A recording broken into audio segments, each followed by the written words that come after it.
Welcome to my EDC 150 Screencast assignment. In this assignment, we will be discussing the different kinds of assessments that we can give in the classroom and the importance of each to educators. First, we will be discussing criterion reference tests. Criterion reference tests compare a student's results against a specific standard, such as the Common Core. This is what we usually think of as standardized testing. These are the advanced, ACT, MSTEP, and tests such as this. They can be high stakes, such as the ACT, where this gauges where you are able to go to college, or the Regants, where this gauges your grade level. However, they can also be low stakes. They could simply be gauging a student's ability for the teacher to understand where their learning gaps are and the material that they will need to be teaching. The implications of criterion reference tests is that these are usually very hard to take for people who are generally thought of as bad test takers, who need different sort of stimuli while they work, and are also used to a more comfortable classroom setting. These students are very taken back by the high stakes feeling that many criterion reference tests have. Next, we will be talking about formative assessments.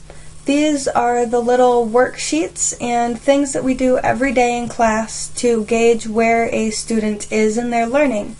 This tells us where to focus on a day-to-day level. This will show if some of the students are not learning a specific step in a bigger problem-solving skill. This is very good for test preparations as it shows learning gaps between students and grade levels.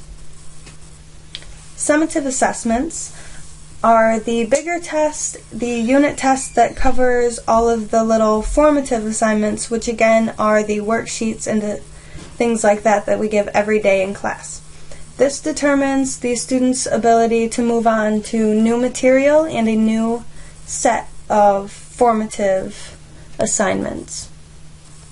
Now we will be discussing triangulation. Triangulation is the use of multiple assessments.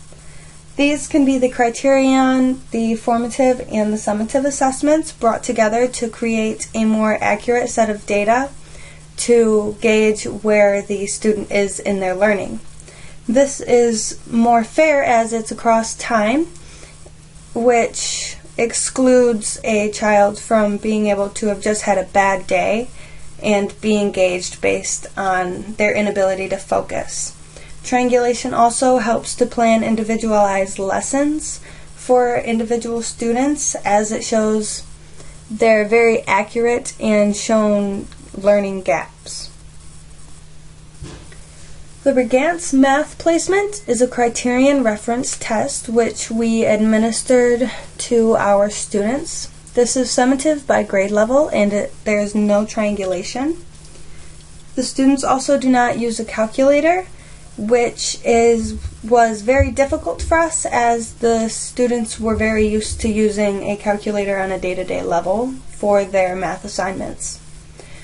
The individual student that I gave the Regants math placement scored about a 4th grade level math level.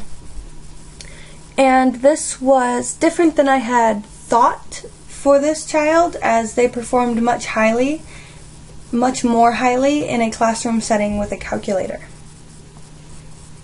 So what we see here is a data for a student which is triangulated. This shows the formative and summative assessment reports and the teacher observations as well as their Regants results.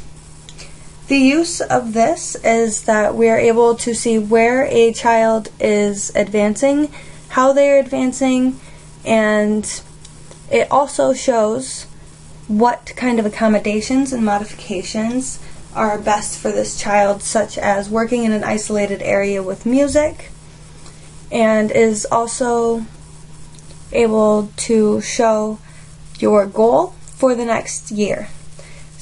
For example, my math goal for the next year by April 6th, 2016, my student will complete math problems at a 5th grade level as measured by the Regants. And the importance of this is for individualized instruction and planning, which is vital to not only special education, but general education as well.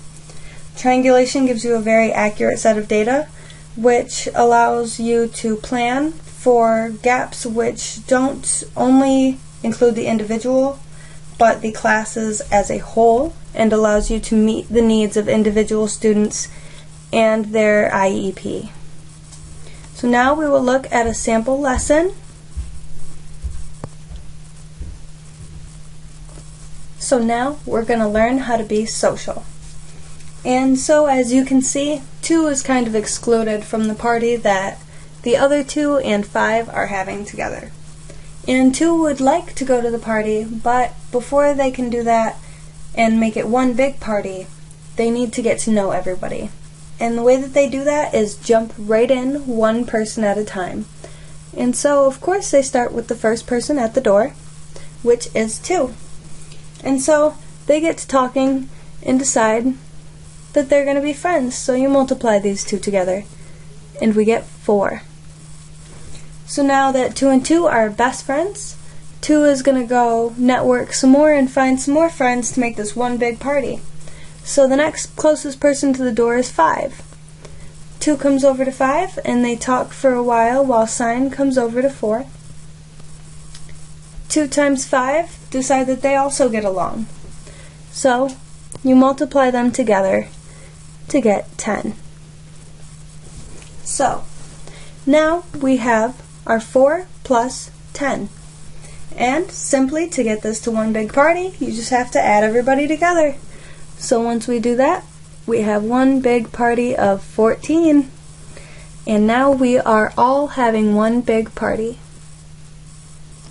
So to wrap up what we've learned so far about the different kind of assessments that we use in our classrooms, criterion reference tests compare students' results against a given standard, such as the Common Core.